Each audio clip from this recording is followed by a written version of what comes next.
We're on. Oh, we are. This is on. This is literally me filming. We're rolling. We're rolling. So let's begin with this. Like right at the top of the hill. We're less than a mile from the house.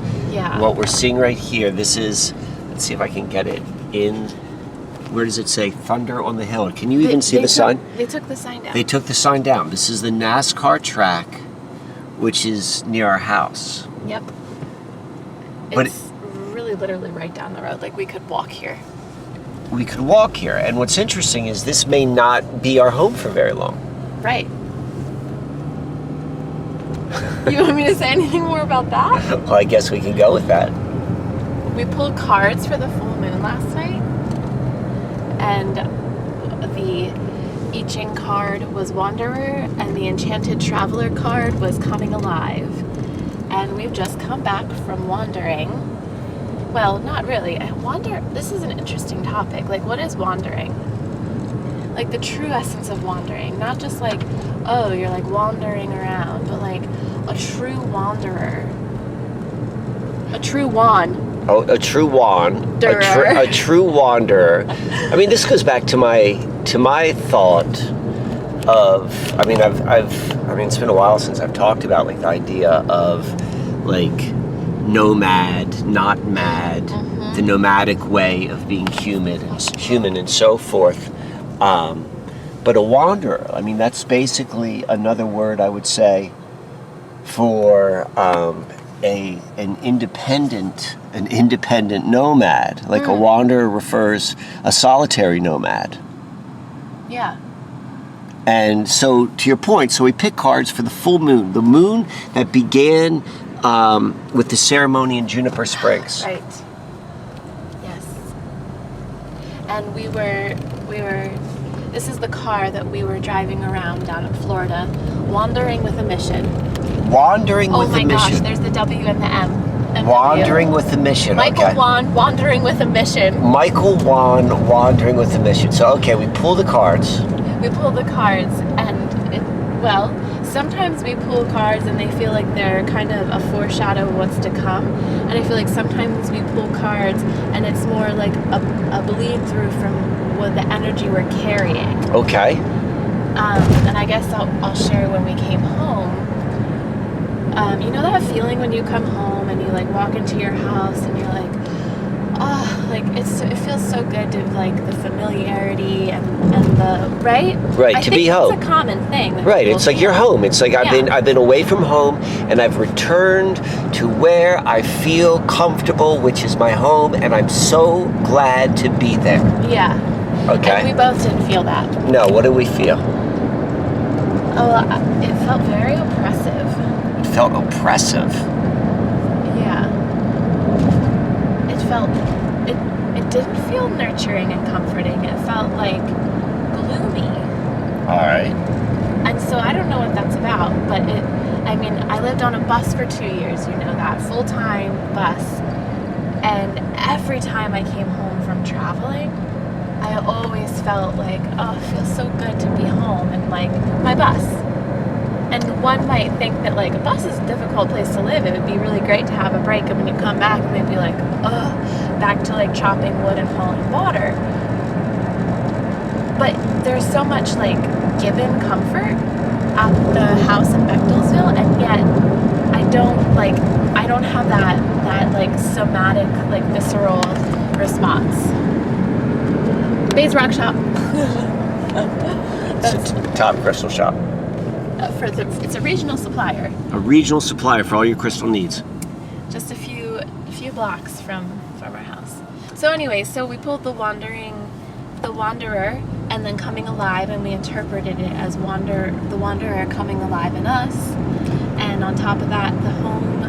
I mean, how would you describe? Well, the day after, like returning home, and it not having that. That the archetypical feel of returning home is like, oh, now I'm comfortable, now I'm back where I should be. Yeah. And then first noticing not having that, and then picking those cards. How does this work? How does what work? Oh, you're filming me while you're talking? Yeah, just kind of filming in general. And I can't really see the lens. So we've never done this before, this filming in the car. So this conversation which we're having is not only like spontaneous in the fact that we didn't talk about what we're going to talk about, but then we've never used the technology this way before. So, okay, where were we? Well, you somehow brought up, Thunder Hills by our home, and then you're like, but we might not be here for long. But we might not be here for long because clue number 1, came home, didn't feel like home. Clue number 2, pick card, said you better start wandering. Clue number 3, our rent doubled. Our rent doubled. Our rent doubled. And you're a tough negotiator. You're like, okay, landlord, we're going to be gone. Me? I'm a tough negotiator? Well, I meant like you laid like the line. You were like, when talking to him. What, the June 15th? Yes. So we're in a short-term lease. Well, for a variety of reasons, but we're in a short-term lease. And so the time came up for us to renegotiate the next lease. And ideally, the landlord wanted a year commitment. And given the Wanderer coming alive for us, and given this like missional astrology work starting to take off, we can't really commit to a year. Like financially, we can't be paying for something that we're not going to be utilizing. Even though we would love to have a home base and have some familiarity and have a home community, really like living in Bechtelsville and Boyertown, we're really having to start from scratch because we're both transplants back here to my hometown area. And so we're not quite getting what we want here as a long-term strategy, but we did get to touch, and we are touching like ancestral lineage and roots here. We were just at the Historical Society yesterday pulling up 1800s maps and deeds and all that kind of stuff, just trying to understand the energy that's really the terrestrial energy that we've really been marinating in for the last 4 months.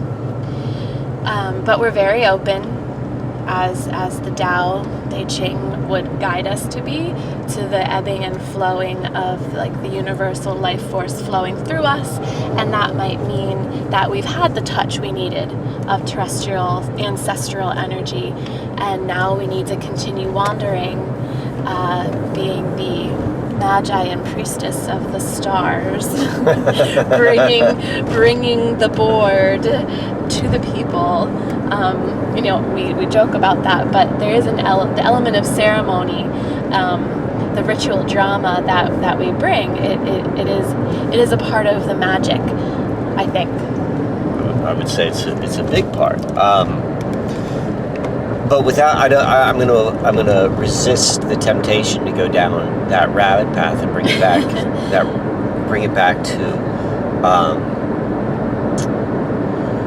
back to this wanderer and this movement and this. I mean, again, this is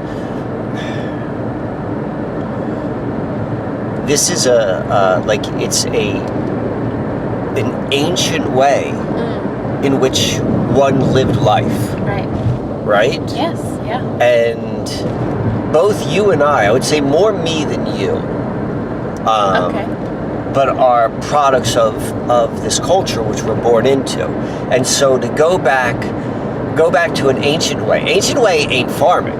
Like, that's new. Like, the ancient way is a wanderer, like maybe wandering people. Nomadic.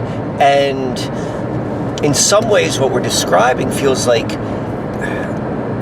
I mean, we could say our hand is being forced, but it really isn't. Our hand isn't being forced. We are taking its call. We're listening to its call. And so, like this is, we had a conversation with the landlord where we're like, well, maybe we're not going to go and renew this lease. And maybe we don't have a plan other than we're going to move. And we've been talking about all of these things like over these past couple weeks. And at least in my mind, in the background, there had been there's been like this platform of like, okay, we're calling home right now this place in Bechtelsville, but now maybe that's going away, and what does it look like to really lean into this way of living life of wandering, but not like but not aimlessly like a drifter. Right. And I know drifters. So you were saying we're not wandering aimlessly like drifters, because both of us know drifters. Correct. We know that lifestyle. It's wandering with a mission. Wandering with a mission. So and the idea I was talking about, or I brought up, is like leaning into that. Like, what does that look like? Like, that's a very new thing for me. Right. There's something which is, I mean, to be quite honest, if I want to go and utilize a, there you go. if I want to use an astrology model, like I would fit a drifter model in the fact that I have Mars and Pisces in the 9th house.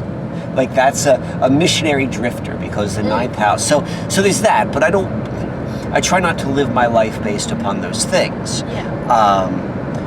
There's a part of me experientially, which I don't like the way any of this sounds. The way any of what sounds?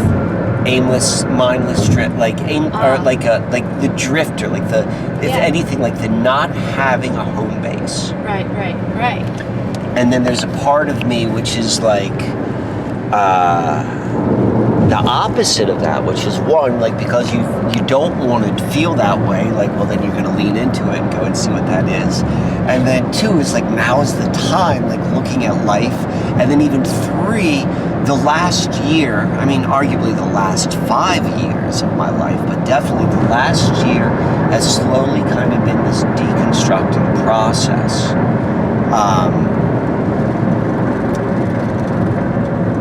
So that's where we are. So where do we begin this conversation? How do we begin this conversation? So, well, we decided we decided to record in the car, because this is the car that we did our adventures in the shift in. Like, we still have some unpacking to do.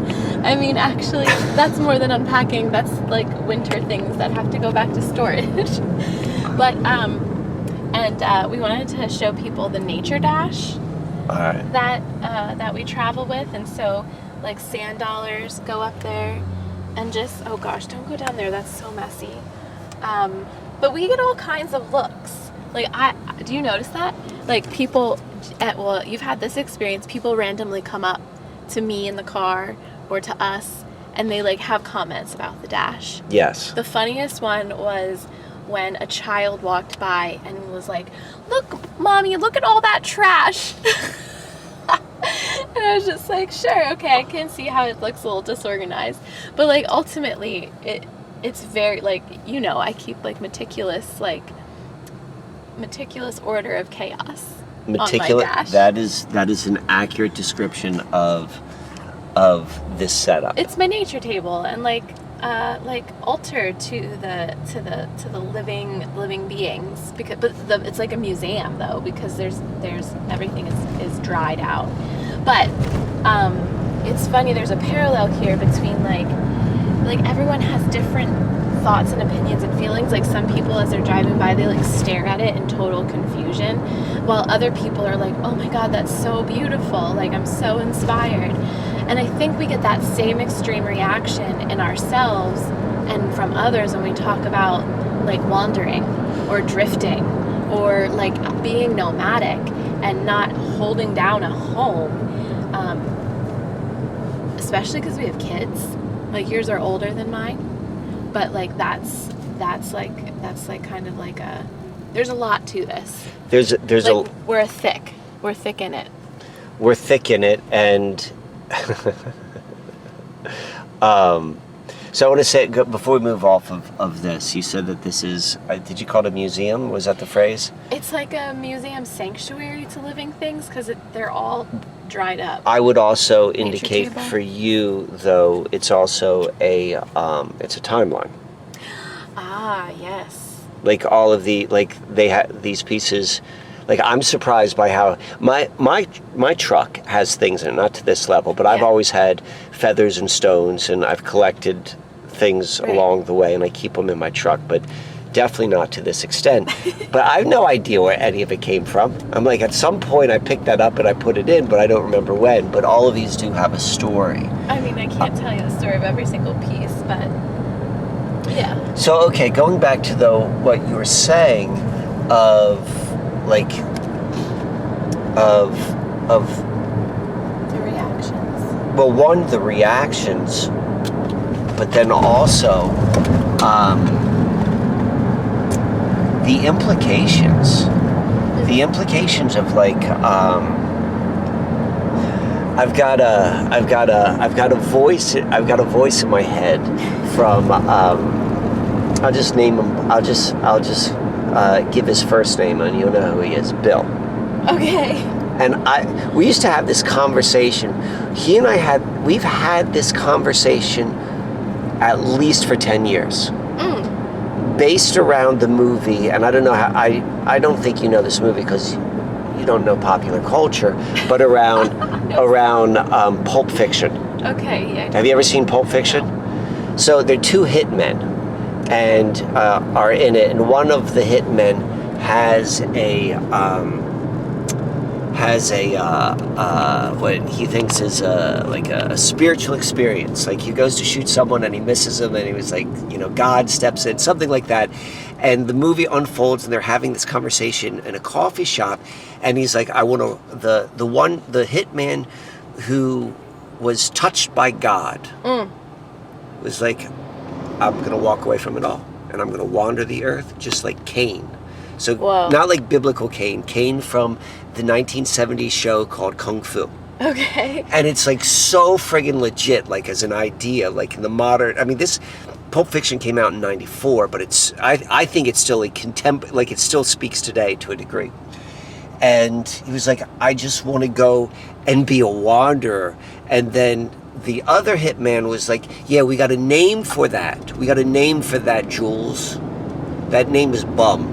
You want to be a bum. And so I had this conversation with Bill, and he and I were both like, we were on the same page on a certain level. We were both hitmen. We weren't really hitmen, I suppose. Okay. But like I was the wanderer then, and he was the one calling you a bum? He was the one saying, yeah, there's a word for it. He's called a bum. And so when I say there's a voice in my head, when I hear that, Bill represents a certain sort of, it's not so much Bill as much as like that archetype, that like you can't do that. Right. The inflexibility of consciousness, which we were talking about on my podcast yesterday. Okay, all right. But okay, so I think we've built a perfect setup for the last kind of segment of Adventures in the Shift, and the last story we have is our time in Venice. And this, maybe you'll just have to trust me here, but this open question of like different perspectives, different reactions to the dashboard, just as we have different reactions to this idea of being like gypsies or of like being wandering, like mission-oriented wanderers. It comes back. Okay. Because I think that like in Venice we had two pretty beautiful scenarios that I think we'll be able to come back to this question with more insight. Yeah. Depth. Okay. Yeah. Walk me through where you want to go. Well. Do we want to go? Are we going right into? Do we have time? Sure. All right. So we last left off at the villages. Right. We leave the villages with a loaf of bread, half a loaf of bread. Right. And we we actually went back to Orlando airport. We picked up friends who live in what is it even called? Camp Hill what? Camp Hill Kimberton? But what is Camp Hill called? Like the idea, are they communities, Camp Hill communities? Yeah, it's like an organized community that has like a human interest mission. And is it Steiner based or totally? Totally. Okay, so there's a Steiner based biodynamic farming, anthroposophy communities. Waldorf schools. And they're all over the world. Yeah. And the first one was in Scotland, and these two are an art teacher, and a dairy farmer, longtime friends of yours. Yep. And we picked them up. Yeah.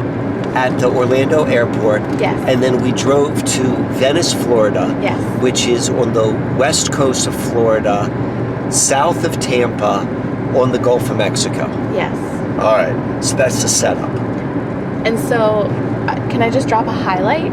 Yeah, exactly. Because we already talked about a little bit that we did a Starboard ceremony with Shara and our two friends, and that was really beautiful.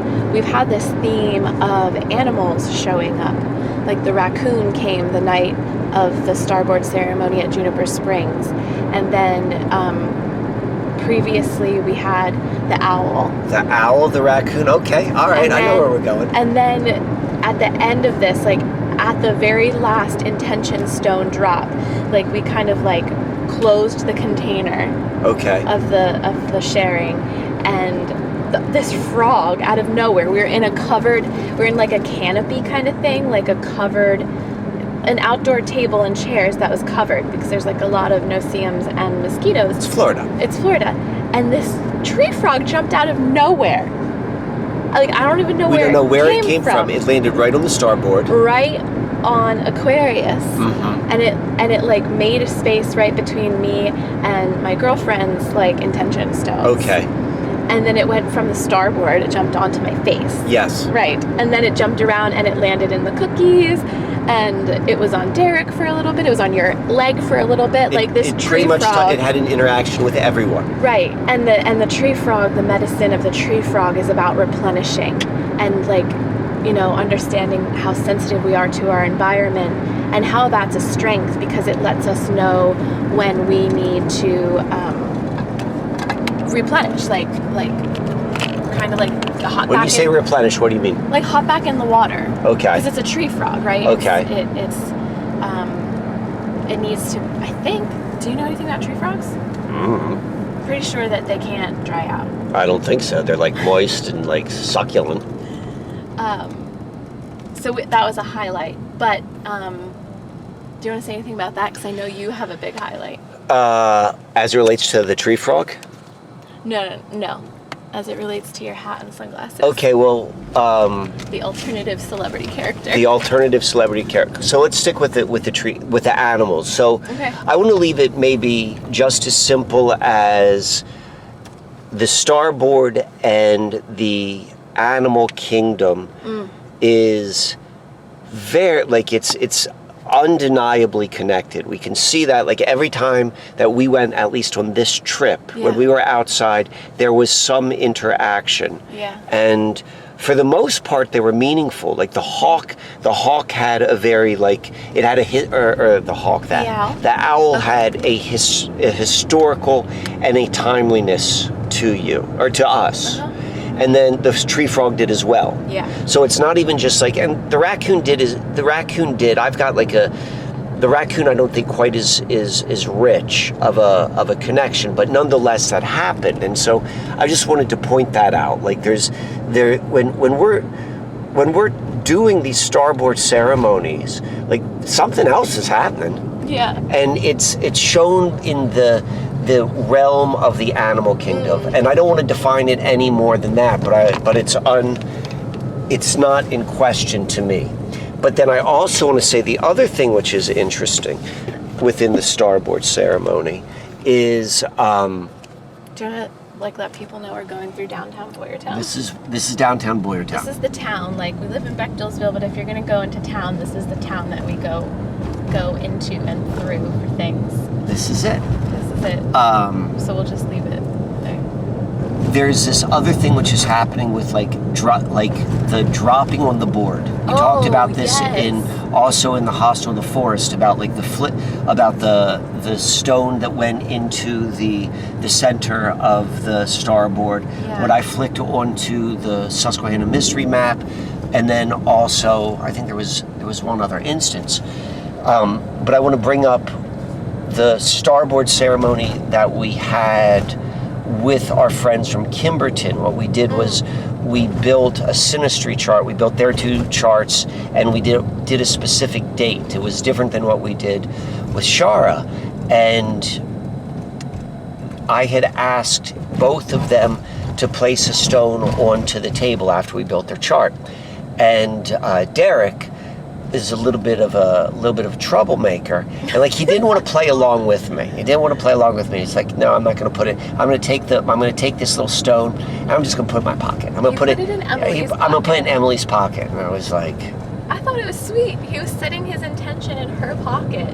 It was sweet. You're absolutely right. But I wasn't having it. But I was playing with it. It was fine. So you wanted to see what was going to happen because you knew magic was. I'm like that's not. I'm like. Exactly, like when you're literally the master of ceremony. Mm-hmm. I'm the master of ceremony. He's like, I'm not gonna play along with you, and I'm like, this is for you. I don't want to be like the taskmaster of ceremonies, but I'm still feeling it. Like, you know, I'm like, this is a thing. This is real. This is how it's done, and you're like showing disregard. Like there's part of that voice happening with that. Okay. Not loudly, but that was happening here. But I let it flow, and he puts it in there, and then at the very end, I'm like, all right, now you gotta put it on the table. And he looks at me with this twinkle in his eye. He's looking at me, and Derek's a character. And we could talk about how he's, like, his character nature. He's from another era. He's like a 1940s drifter. We're calling him McCartney the whole time. Yes. So here I am, and I'm like, you gotta put this on my board. And he's like looking at me, he's like, I don't gotta do nothing. But he holds his, it was a shell, it wasn't a stone, and he holds it above the board, and he looks at me about 12 inches above the board, and he drops it. And I'm thinking, as he's setting up, I'm like, this is not a wise decision, because that's hard, and that's a hard board, and when it falls, it's gonna hit and shoot out. I'm like, whatever. Like at this point, I had given up. I've emotionally... So he drops it, and just like the tree frog, it goes and it hits, like it hits the center, and then it shoots out, and there was one stone on the board, the same stone that the tree frog moved the night before, 2 nights before. When his shell hits that, ricochets off it, and comes to land at the very at the exact location when we began our starboard. You gave me and him each a stone to place for intention. And they had intention stones. We had blessing stones. We had blessing stones. And I'm like, there are 2 significant locations on this board based upon a variety of locations. I put mine on one of them. And then when he dropped his shell and it went through this plinko bounce around, it landed exactly at the location which I pointed out for the second one. And so I just wanted to point that out about like the playful magic of like the tossing of the stones, and like there's a magnetism to it, like it went there. And then the animals and the trees and the meaning, like there's something that is happening. And as I'm saying this, like, you know, I'm going to go back to what we were talking about a few moments ago about like this leaning into this purposeful wanderer, you know, like becoming Cain and wandering the earth, as they say, as expressed in Pulp Fiction. I feel like there's an order that we're witnessing. There's an order that we're witnessing, which is deeper than any sort of sense of like, do I want to do this or not want to do this, as much as it is like I'm stepping in to a path which has already been, a table which has already been set for us. Yeah. That there was a wanderer, I'm making some assumptions, but I've been around the block a few times to know. There was a wanderer in the background of our dinner and our starboard couples ceremony. Remember that guy? I'm pretty sure he was definitely a wanderer. Drifter wanderer. He was a drifter wanderer. Straight up. Like drifter wanderer, like still has an element of like romanticism to it. Like he was straight up homeless. Yeah. You think he was homeless? Yeah. Wow. Well, he was really sweet, and he was like, he kept saying, "I'm so sorry to bother you," but he was really interested in like what we were eating after we were done eating. Right. Like he was like, "Man," he's like, "I used to be a chef. Tell me what is that? What were you eating?" Derek made us a lovely meal, and then we were singing, and he was curious about like the song, and he stayed in the background throughout that whole like Starboard ceremony on the beach, like under that canopy. So that's interesting. So in light of what we're talking about, yes, and he did not feel.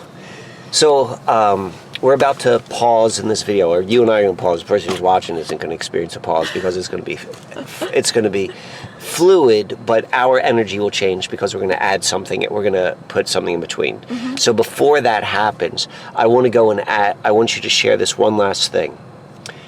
After that, so that Starboard ceremony, the Starboard which we had with Shara, we had at the Airbnb, which the four of us were renting. Yeah. The ceremony which we had for Derek and Emily was held right in like the public rest area in Venice, the Venice Beach. There were tables out there, but it was public and was literally right on the beach. Mm-hmm. We began right after sunset, so all these people come every night and they watch the sun go beneath the horizon. Mm-hmm. And then we were there, we did our thing, there was this drifter there, and then what happened when we're completed after the magic? I'm not sure which story I'm supposed to tell. You mean when we walked out onto the beach? Yeah, and what did we see? Oh, we walked out onto the beach, and as soon as it opened up like from the mangroves, there was a perfect starboard circle like made of shells. I mean, it wasn't a starboard circle, but it was a perfect circle made of a foot thick of shells just right when we got right out. And we walked into it. Oh, we walked into it, and it was overcast. As we were walking out, it was overcast. It had been overcast for the most of the evening. And then as we walked out and we like circled around the shells, and like we found a little place that someone had like made an opening, which was clearly like an opening to like walk through. The like clouds like lightened, and Venus and the moon came out, popped out, and it was like us in this circle like shape, right, and the moon in its circle shape, and Venus in its little dot in the sky, and it was like a perfect kind of like wanderer's blessing. Like it was you're a wanderer's in the right blessing. place at the right time. It like from like a different era where like the sky opened up in this circle which I came across at the right time. So then you went into the ocean. You returned something. I returned something. I had my own ceremony. Right. From there. Completely independent of all of that. Completely independent. But it was our time in Venice marked an end, like a completion of a certain cycle for you, correct? Yeah. And then both you and Derek separately did something. Well, so Derek had really bad sunburn, and so the one evening he decided to get into the water, but he didn't want to take anything off because the sunburn was like really bad. I was a little bit afraid it was like burns, like 3rd-degree burns. But for whatever reason, I don't really know why, he slowly walked into the still, calm Gulf of Mexico ocean, right? There's not a lot of waves, especially in the evening. He walked in slowly with all of his clothes on, like a full long sleeve flannel, full jeans, and like he had swim trunks on, I think, under the jeans, and shoes and hat. So let me just pause right now just to put in context. So we're at the beach. This was the night before, and the beach is pretty crowded because it's a normal activity to watch the sunset. And everyone's there in their like beautiful beach attire. Like I mean, like there's a beach vibe. Like that's fun about going to the beach. And Derek is a 1940s carny time transplant. And he's at the Florida beach, and he's at the beach wearing a flannel shirt. No one else is wearing a flannel shirt. And he's got long pants. No one else has any long pants on. And he's got a hat on. He's got a wool hat. Like he looks like he's literally like off the boats from Ireland. and like some people, the sun had gone down. The water was warm. Mm-hmm. It was mild out. Mm-hmm. And there were some people in the water, but it wasn't in the middle of the day. Like it was like slightly after sundown. It was after sundown. And he just walks right out into the ocean fully dressed. Like really slow. Really slow. And I'm just like watching like the whole time. Like I'm watching Derek and I'm like, this is like a movie scene. Yeah. Like everything about this, I'm like, you're a movie character and this is a movie scene and this is happening. And so like that to me was like a lot of fun. Like I always see things through that lens of movies. And then you did the same thing more or less, right? It was like way after sundown, and there was no one on the beach, and it was dark. So. But you walked in dressed. Mostly. Mostly? Yeah, I mean, I wanted to have some dry clothes, so I was like half dressed. Ooh, sorry. So the one thing, where I'm going with all of these things, and like I'm gonna, and I don't want to there's more I want to talk about with our Venice trip, but what I'm thinking as it relates to this wanderer idea, and now with the hindsight of time, that we came back to Bechtelsville, we felt a certain way, we had this conversation, wander, and then like that conversation was spontaneous. Yeah. Now going back and telling what happened in Venice Beach, like they were like our magic folks. Like they came down with us, or they're the reason we even went down there. Right, because they were the trigger of saying like let's plan a trip. They've never been on a vacation. They've been on trips. Like they've traveled for like work and stuff like that, for trainings and those things. Like they're travelers. This was their first kind of like vacation, if you will. And they were deciding whether for their soon honeymoon to do a tropical or a European kind of thing. And I think that they were testing the waters with going that far south in Florida, and realized that they wouldn't be able to do the tropical. They wouldn't be able to handle that much sun. What we experience with them, we like now. This is where the point I was trying to make. Like the hindsight is like the wander was there. There was like that magic. There was like the circle. There was going into the water, the replenishing, right? Oh, the replenishing, yes, I see. the completion of a cycle. There was all of that. But at the time, like, we were just like dream walking, living life. But with the hindsight, like this is making much more sense to like, okay, that open and shut the door to where we are right now. Right. And up next, celebrity. All right, so what I want to talk about the celebrity because that's kind of funny, that ties in. Yeah. And then also our trip back through Floyd. Oh, and we have to talk about Earth Treasures. And Earth Treasures. Okay, so let's pause this now. Hey everybody, this video continues for probably another 45 minutes, but that is only available on Subscribestar. One that kind of gives a motivation for people to come in and support us that way, but then also for not everybody likes hearing these personal stories, and maybe I don't always feel so comfortable being as personal as we have been in this particular 4-episode iteration. What am I calling this? Series. 4-episode series. We're going to keep that behind the paywall, behind Subscribestar, only for the people who are really interested. So for those of you interested, there's a link for Subscribestar down below. There's another 45 minutes left in the completion of this tale. Thank you.